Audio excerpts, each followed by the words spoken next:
మొదట సంఖ్యాత్మకంగా కొన్ని వివరాలు తీసుకుంటాను. వస్తుందా వయసు వస్తుందా?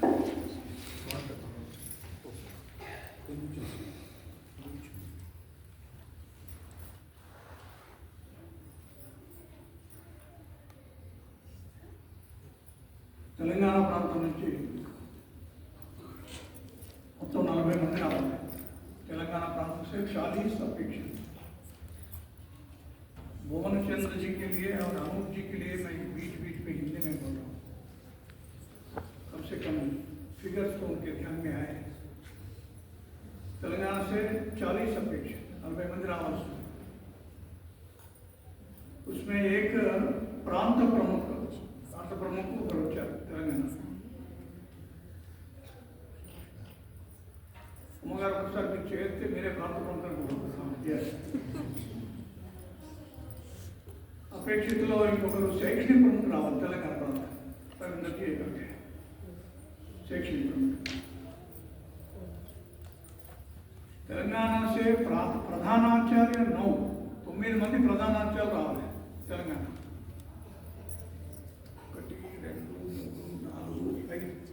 5 है अभी रास्ता में अभी तो 5 आ गए, 9 में से 5 और एक प्रांत अधिकारी यानी प्रांत संगठन मंत्री की प्रशिक्षण में जाकर आए श्रीनिवास जी आ गए।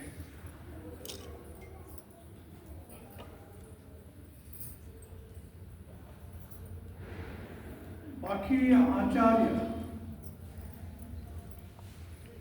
28 మంది తెలంగాణ ప్రాంతం నుంచి శిక్షణ పొందిన ఆచార్యులు చేరుతండి. ఇందాక చేరిన వాళ్ళు కాకుండా తెలంగాణ 2, 4, 6, 8, 10, 12, 14, 14 50%, 28 में 14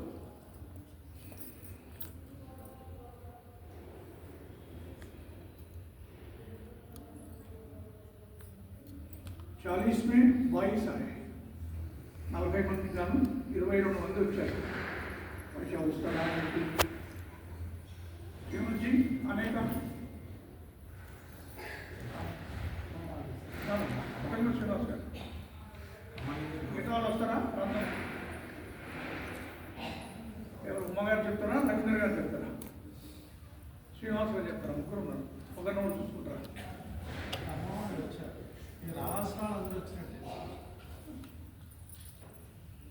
ఓకే,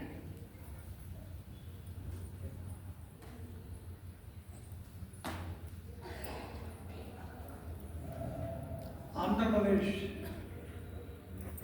प्रांत प्रमुख एक आ गया, शिक्षक प्रमुख लेवल ले प्रधानाचार्य लेवल ले आंध्र प्रदेश आचार्यों ने 28 तो ఎంతమంది వచ్చారు చేరుతుంది? 28 లో 2, 4, 6, 8, 10, 12, 14, 16, 17, 18 లెక్క పెట్టండి. 18, 18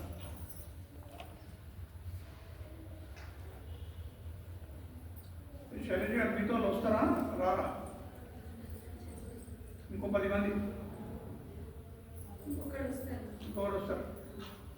రాని వాళ్ళు పర్మిషన్ తీసుకున్నారా? 10 మంది పర్మిషన్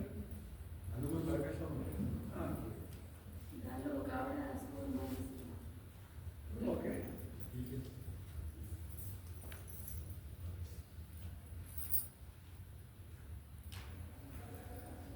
తెలంగాణ నుంచి కూడా 17 ఉపస్థితి అంటే పర్మిషన్ తీసుకున్నారా? అందరూ వెళ్ళిపోయారు, ఒకరిద్దరు బాధ్యత మార్చారు. దాని కారణంగా ఇప్పుడు హరితాని ఆసిఫాబాద్ మానేసింది. స్విస్లో 4 చేస్తే ఇద్దరు, ఒక ఆమె వెళ్ళిపోయింది, ఒక ఆమె ఇద్దరిది బాధ్యత మార్చారు, ఒకరు వచ్చారు. అపేక్షిత 40 కదా ఇప్పుడు లిస్ట్ ఉందా మీ దగ్గర? ఎవరి దగ్గర? ఉమ్మగారి దగ్గర ఉందా, మీ దగ్గర ఉందా? ఇస్తున్న మీ దగ్గర ఈ బయటకు అపేక్ష ఎట్లుంది? కొంతమంది శిక్షణ పొందకుండా అదనంగా కూడా వచ్చారు. శిక్షణ పొందడం చేస్తున్న తెలంగాణ గాంధీధామ్ వెళ్ళలే తెలంగాణ 1, 2, 3 ఇంకొకరు ఉన్నారా? స్విస్ ఆపియా అనురాధ గారు మీరు గాంధీధామ్ వెళ్ళలే కదా? వెళ్ళి 41 లిస్ట్ ఉందండి. 41 మంది లిస్ట్ ఉంది. 41 కొత్త 40 కాకుండా 40 అంటే లిస్ట్ ఇప్పుడు రావాల్సిన జాబితా ఉంది. కాబట్టి కొత్త వాళ్ళు మారినవి ఎవరు వచ్చినవి లేదు. శిక్షణ జాబితా ఉంటే ప్రయోజనం ఏంటి? వాళ్ళు ఫోన్ చేసి వస్తున్నారా లేదా అడగాలి కదా ప్రధాన అక్షరంలో వాళ్ళు. ఇప్పుడు అందరిని అడగడం జరిగింది. బట్ అందరూ వస్తున్నట్టు చెప్పారు. కొద్దిమంది ఏమో మానేశారు. అది తెలియదు కదా నీకు. 40లో 22 ఇద్దరు మానేశారు, ఈ 3 రావట్లేదు, నీకు అది తెలియదు కదా. ఓకే, తర్వాత మీకు ఏంటండి ఆంధ్రప్రదేశ్లో కూడా లిస్ట్ ఉందా మీ దగ్గర? ఎన్ని పేర్లు ఉన్నాయి లిస్టులో?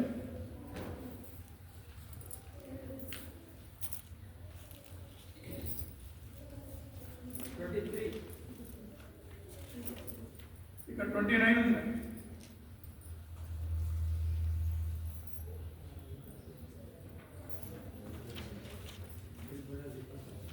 ఓకే,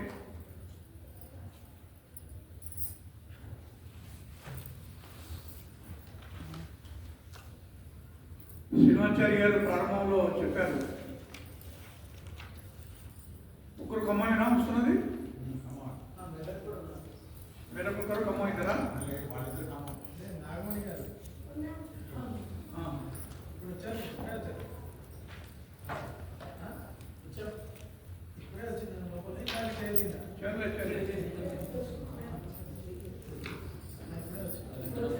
సో మెదక్ ఒకరు ఓకే ఓకే.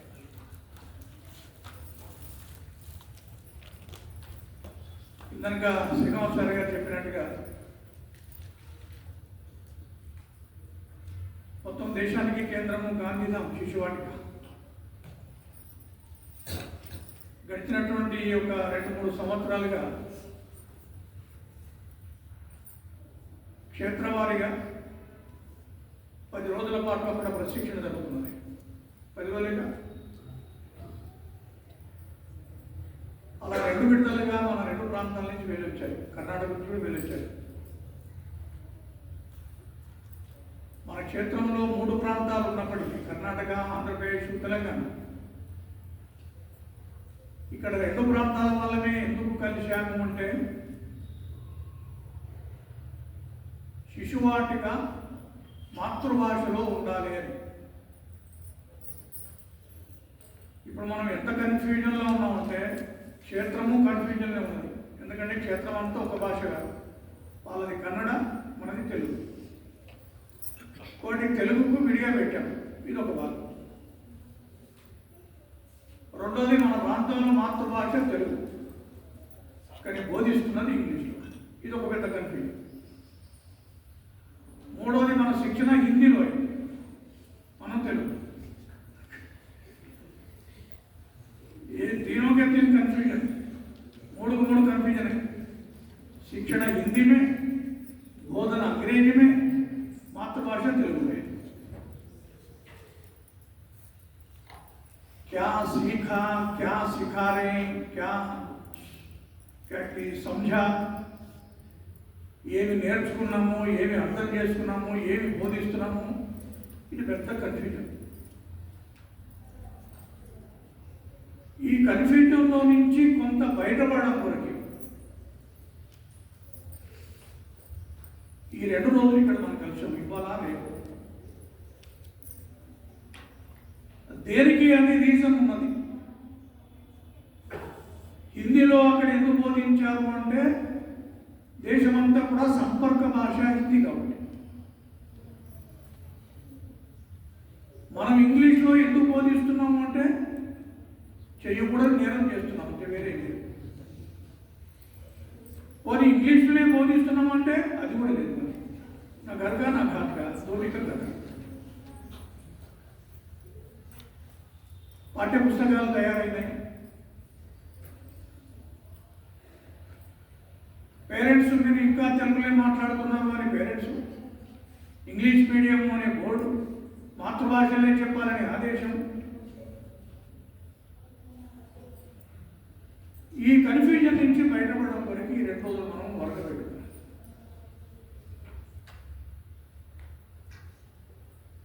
అది కేవలం బోధన శిశువులకి ఆచారం మాత్రమే కాదు, పోషకులు మనకు సహకరిస్తే తప్ప సరైన దిశలో మనం ముందుకు వెళ్ళడానికి అవకాశం ఉంటుంది. అందుకని శిశువాటిక అనేటువంటిది ఫ్రమ్ ది బిగినింగ్ పోషకుల యొక్క సహకారంతో వ్యక్తి యొక్క నిర్మాణం జరుగుతుంది. ఆ దృష్ట్యా ఇవాళ ప్రారంభంలో చెప్పినట్టుగా పోషకులకు సంబంధించి కూడా స్థాయిని బట్టి 2 రకాలుగా పెట్టారు. ఇవాళ ఈ అవగాహనలో వెళ్తే రేపు బోధనకు వెళ్ళిపోతుంది. రేపు మనకు సూర్యనారాయణ గారు కూడా రోజంతా ఉంటారు. ఇక్కడ మనము పాఠ్య పుస్తకాలు కూడా తయారు చేసుకున్నాము.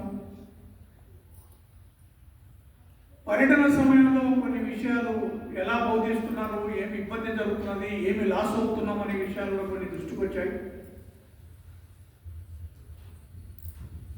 మనం లాస్ సరే, అసలు విద్యార్థి నష్టపోకూడదు కదా అనేది ఒక ప్రధానమైనటువంటిది.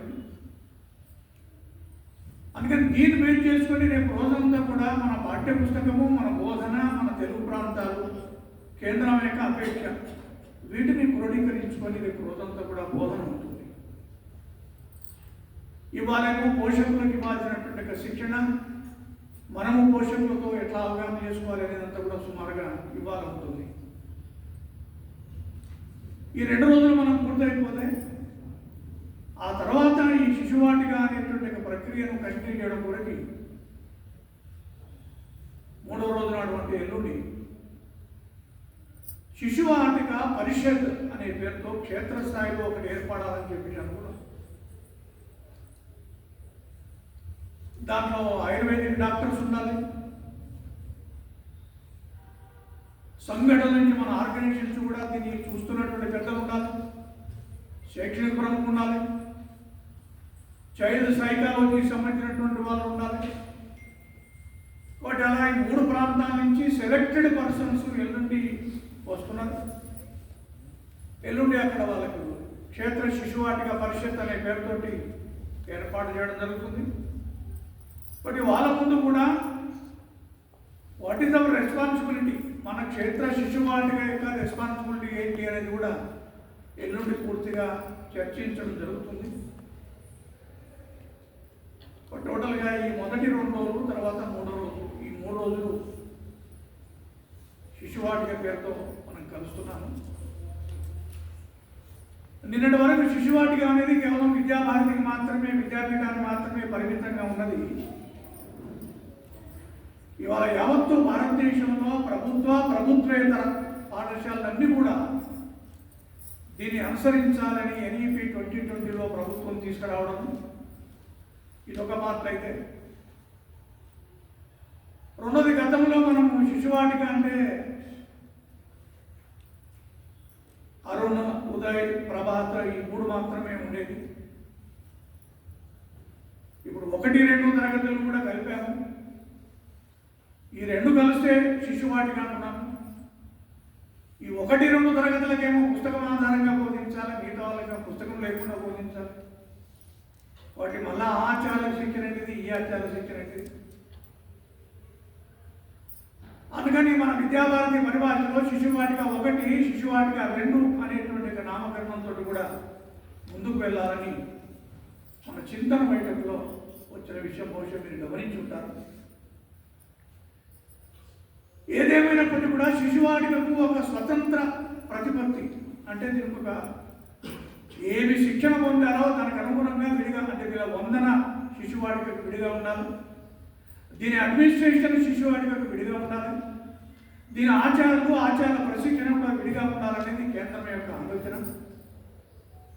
ఇది మన క్షేత్రంలో కర్ణాటకలో కొంత భాగము శిశు శిక్ష అనే పేరుతోటి ఈ పునాది లెవెల్ ప్రిపరేటరీ లెవెల్ దాని గురించి విడిగా అక్కడ విద్యాలయాలు ఉన్నాయి. కానీ మన దగ్గరేమో స్కూల్ ఎడ్యుకేషన్తో కలిపి ఉన్నది. అందుకని రాబోయే రోజుల్లో దీన్ని కూడా మన దగ్గర ఈ శిశు వాటికకు విడిగా ఒకటే భవనం ఉన్నప్పటికీ దానికి విడిగా వ్యవస్థ ఏర్పాటు చేయాలి ఎట్లా, లేదా రాబోయే రోజుల్లో మనం భవనమే కట్టాలనుకున్నప్పుడు విడిగా దీన్ని ప్లాన్ చేసుకొని కట్టడం ఎట్లా అనేది కూడా ఈ చర్చలో ఉన్నది. కాబట్టి ఈ మొత్తం చర్చలో ఈ 2-3 రోజుల్లో కొంత మనము ప్రయోజనాన్ని పొంది వెళ్ళడం కొరకి మిగతా పెద్దలు ప్లస్ భువన్ చర్చి కూడా మనకు అఖిల భారత అధికారి వారు ఉన్నారు. వాటి వారి అనుభవాలు కూడా మనకి ముందుస్తారు. బట్ టోటల్గా మనం 3 రోజులు మనం ఇక్కడ ప్రయోజనాన్ని పొంది ముందుకు వెళ్ళే ప్రయత్నం చేద్దాం. ధన్యవాదాలు.